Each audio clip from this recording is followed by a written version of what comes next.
Hi guys, welcome to my channel. So ഇന്ന് ഞാനൊരു എന്താ പറയുന്നത്, നോർമൽ ഷോർട്സ് ഒന്നുമല്ല, ഞാനൊരു വീഡിയോ ആയിട്ടാണ് വന്നേക്കുന്നത്. അപ്പോൾ നിങ്ങൾ വിചാരിക്കും, ഇന്നിപ്പോൾ ഇവിടെ എന്താ ചെയ്യാൻ പോകുന്നത്? സാരി ഡ്രൈപ്പിംഗ് ആണോ, കുക്കിംഗ് ആണോ, ഇനി അതോ ഒരു ഡേ ഇൻ മൈ ലൈഫാണോ, അതേപോലെ എന്തെങ്കിലും ആണോ ഇന്നിപ്പോൾ ഇവിടെ കൊണ്ടുവരുന്നതെന്നായിരിക്കും. പക്ഷെ അല്ല, ഇതിനകത്ത് നിന്നൊക്കെ മാറിയിട്ട് വെറൈറ്റി ആയിട്ടുള്ളൊരു കാര്യമാണ് ഇന്നിപ്പോൾ ഞാൻ കൊണ്ടുവരുന്നത്.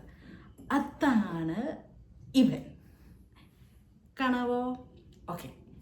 അപ്പം ഈ കുപ്പി എൻ്റെ കയ്യിൽ കിട്ടിയിട്ട് കുറച്ചായി. അപ്പം ഞാൻ ഒരിക്കലും ഞങ്ങളിത് ടേസ്റ്റ് ചെയ്ത് നോക്കി. അപ്പം ടേസ്റ്റ് വൈസ് നോക്കുവാണെങ്കിൽ ഓക്കെയാണ്, കൊള്ളം കുട്ട്.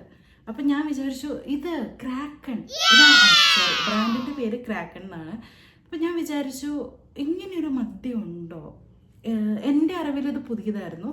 അപ്പം ഞാൻ ഇതിനെപ്പറ്റി ജസ്റ്റ് ഇങ്ങനെയൊക്കെ ഗൂഗിൾ ചെയ്ത് നോക്കി, ഇത് എങ്ങനെയാണ്, എന്താണ് എന്നപ്പോൾ ഇത് ഞാൻ നോക്കിയിട്ട് മനസ്സിലായെന്ന് വെച്ചിട്ട് ക്രാക്കൺ എന്ന് പറയുന്ന ഒരു പ്രീമിയം റമ്മാണ്. സോ ഇതിൻ്റെ കുപ്പി തന്നെയാണ് നമുക്ക് കുറച്ചും കൂടി അട്രാക്റ്റീവായിട്ട് തോന്നി. ഇതിൻ്റെ കുണുക്ക് പോലത്തെ രണ്ട് കാര്യങ്ങളൊക്കെ ഉണ്ട്. സോ ഇങ്ങനെയൊക്കെ ഈസി ആയിട്ട് പിടിക്കാം. അങ്ങനെയുള്ളൊരു കുപ്പിയുണ്ട്. അപ്പോൾ ഈ കുപ്പി, എനിക്ക് ഈ പൊതുവേ ചില കുപ്പികൾ ഭയങ്കര ക്രേസാണ്. ചിലത് അടിപൊളിയായിട്ടായിരിക്കും ഡിസൈൻ ചെയ്തത്. അപ്പോൾ അങ്ങനത്തെ കുപ്പികളൊക്കെ ഞാനിങ്ങനെ കുറേ എടുത്ത് വെച്ചിട്ടുണ്ട്. അപ്പം അതിൻ്റെ കൂട്ടത്തിലൊരു കുപ്പി ആയല്ലോ എന്നുള്ള പ്രതീക്ഷയിലൊക്കെ ആയിരുന്നു ഞാനിരുന്നത്. എന്തായാലും നമുക്ക് കാര്യത്തിലേക്ക് കിടക്കാം. അപ്പോൾ ഈ ക്രാക്കൺ അത് ഞാനൊരു പ്രാവശ്യം ടേസ്റ്റ് ചെയ്ത് നോക്കി. അപ്പം നല്ല ടേസ്റ്റ് ഉണ്ട്. പിന്നെ ഇതിനകത്ത് കുറച്ചും കൂടി അട്രാക്റ്റീവ് ആയിട്ടുള്ള കാര്യങ്ങൾ എന്തൊക്കെയാണെന്ന് വെച്ചിട്ടുണ്ടെങ്കിൽ, നമ്മുടെ നോർമൽ ഒരു റമ്മും ഇതും വെച്ചിട്ട് ഞാൻ കമ്പയർ ചെയ്യാം. നോർമൽ ഒരു റമ്മിന് ഒരു 30 അല്ലെങ്കിൽ ഒരു 35 അല്ലെങ്കിൽ 40 വരെയാണ് ആൽക്കഹോൾ കണ്ടന്റ് എങ്കിൽ, ഈ ക്രാക്കിന് വരുന്നത് 47% വരെ ആയിരിക്കും. അതായത് നമ്മുടെ നോർമൽ റമ്മിനേക്കാളും കൂടുതലായിരിക്കും ഇതിൻ്റെ ആൽക്കഹോൾ കണ്ടന്റ് എന്ന് പറയുന്നത്. രണ്ടാമത് ഇതിൻ്റെ സ്മെല്ലാണ്. സ്മെല്ലിപ്പം ഞാൻ മണത്ത് കഴിഞ്ഞാൽ നിങ്ങൾക്കത് കിട്ടത്തില്ല. പക്ഷെ എനിക്ക് കിട്ടുന്ന സ്മെൽ എന്താണെന്ന് ഞാൻ നിങ്ങൾക്ക് പറഞ്ഞുതരാം. ഇത് ആദ്യം തന്നെ നമുക്ക് തോന്നും ഒരു ഭയങ്കര റിച്ച് പ്രീമിയം ഒരു സ്മെൽ. അതായത് കുറച്ച് സ്പൈസസിൻ്റെ ക്യാരമൽ അങ്ങനത്തെ ഒരു സ്മെല്ലാണ് നമുക്ക് പെട്ടെന്ന് കയറി വരുന്നത്. അപ്പോൾ പിന്നെ ഇനി ഓക്കെ, സ്മെൽ വൈസ് നമ്മൾ നോക്കി. ഇനി ടേസ്റ്റ് വെച്ച് നോക്കുവാണെങ്കിൽ, ആദ്യം നമ്മളൊരു സിപ്പ് അടിക്കുവാണെങ്കിൽ അതിനകത്ത് വരുന്നത് ഒരു സ്വീറ്റ് ആയിട്ടുള്ള ടേസ്റ്റ് ആയിരിക്കും. അത് കുറച്ചും കൂടി കഴിഞ്ഞ് ഒരു മിഡിലേക്ക് എത്തുമ്പോൾ ഒരു ചെറിയ സ്പൈസി സ്വീറ്റ് മിക്സ് ആയിരിക്കും വരുന്നത്. അത് പക്ഷെ നമ്മൾ ഇറക്കി കഴിയുമ്പോൾ നമുക്ക് തോന്നുന്ന ഒരു ഫീൽ എന്ന് വെച്ചിട്ടുണ്ടെങ്കിൽ ഒരു വാം സ്പൈസി അങ്ങനത്തെ ഒരു എന്താ പറയുന്നത് ടേസ്റ്റ് ആയിരിക്കും വരുന്നത്. ടേസ്റ്റ് വൈസ് നോക്കിയിട്ടുണ്ടെങ്കിലും നല്ല രസമാണ്, നമുക്ക് ഇഷ്ടപ്പെടുന്ന ഒരു ടേസ്റ്റാണ്.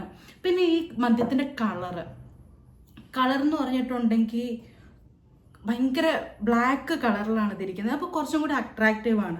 നമ്മൾ നോർമൽ കണ്ടേക്കുന്ന കളറിൽ നിന്നും കുറച്ചും കൂടി ഒരു ബ്ലാക്കിഷ് ആണ് ഇത്. കുറച്ചും കൂടി ഭയങ്കര ഡാർക്ക് ബ്ലാക്ക് ആണ്. പിന്നെ എനിക്ക് തോന്നിയൊരു കാര്യം, നമുക്കിപ്പോൾ നോർമൽ റമ്മൊക്കെ മടുത്ത ആൾക്കാർക്കാണെങ്കിൽ ഓക്കെ, നമുക്ക് അടുത്തൊരു ചോയ്സ് എന്ന് പറഞ്ഞിട്ട് നമുക്ക് ഇതെടുക്കാൻ പറ്റും. കാരണം ഇതിൻ്റെ ടേസ്റ്റ് വൈസ് ആണെങ്കിലും കുപ്പിയുടെ ഒരു ഇത് വെച്ചിട്ടാണെങ്കിലും ഒക്കെ ഒരു പ്രീമിയം, റിച്ച് ആൻഡ് പ്രീമിയം ഇതിലാണ് വരുന്നത്, കാറ്റഗറിയിലാണ് വരുന്നത്. അപ്പം നമുക്ക് അങ്ങനെ വേണമെങ്കിൽ അങ്ങനെ ഇതിനെടുക്കാം. പക്ഷേ നോർമൽ നമ്മൾ സാധാ റമ്മ് കഴിക്കുന്ന പോലെ വെള്ളത്തിൻ്റെ കൂടെ കഴിക്കാതെ ഇതിന് ബെസ്റ്റ് കോമ്പിനേഷൻസ് നോക്കുവാണെങ്കിൽ ഈ ക്രാക്കണും കോക്കും നമ്മൾ മിക്സ് ചെയ്ത് അടിക്കുന്നതെങ്കിൽ സൂപ്പർ ആയിരിക്കും. കാരണം നല്ല സ്മൂത്ത് ആയിരിക്കും ഇറങ്ങി പോകാനായിട്ട്, ആ ഫ്ലേവേഴ്സൊക്കെ നമുക്ക് കിട്ടും. പിന്നെ ഇത് പോരാ, കോക്ക് വെച്ച് അടിക്കില്ലാത്തവരാണെങ്കിൽ ഓക്കെ, ഐസ് ക്യൂബ് ഇട്ട് അടിക്കാം. പക്ഷേ ഈ 47% ആണ് ഇതിൻ്റെ ആൽക്കഹോൾ വരുന്നതെന്ന് ഞാൻ പറഞ്ഞല്ലോ. സോ നമുക്കത് ഇറങ്ങി പോകുമ്പോൾ നമുക്ക് ആ എന്താ പറയുക, ഒരു ചെറിയ ഒരു ബേൺ ഉണ്ടാവും. അതായത് നമുക്കൊരു പൊള്ളൽ പോലെ തോന്നും. അപ്പം കുറച്ചും കൂടി സ്മൂത്തായിട്ട് നമുക്ക് ഇറങ്ങിപ്പോവാൻ താല്പര്യം, അല്ലെങ്കിൽ സ്മൂത്തായിട്ട് നമുക്ക് ഇറങ്ങിപ്പോവാൻ കുറച്ചും കൂടി നന്നായിട്ട് തോന്നുന്ന ഒരു സാധനം എന്ന് പറഞ്ഞാൽ കൊക്കക്കോളയുടെ കൂടെ അടിക്കുന്ന. പിന്നെ ഇത് വെച്ചിട്ട് ഞാൻ കമ്പയർ ചെയ്യുകയാണെങ്കിൽ ടേസ്റ്റ് ഞാൻ നോക്കുവാണെങ്കിൽ ഒരു 5ൽ ഒരു 4 കൊടുക്കാൻ പറ്റും. പിന്നെ ഇതിൻ്റെ ആൽക്കഹോൾ കണ്ടന്റ് ആണെങ്കിലും ഭയങ്കര കൂടുതലാണ്. ഇപ്പോൾ ബിഗിനേഴ്സിന് ഇത് നല്ലതാണോ എന്ന് ചോദിച്ചിട്ടുണ്ടെങ്കിൽ നല്ലതാണ്.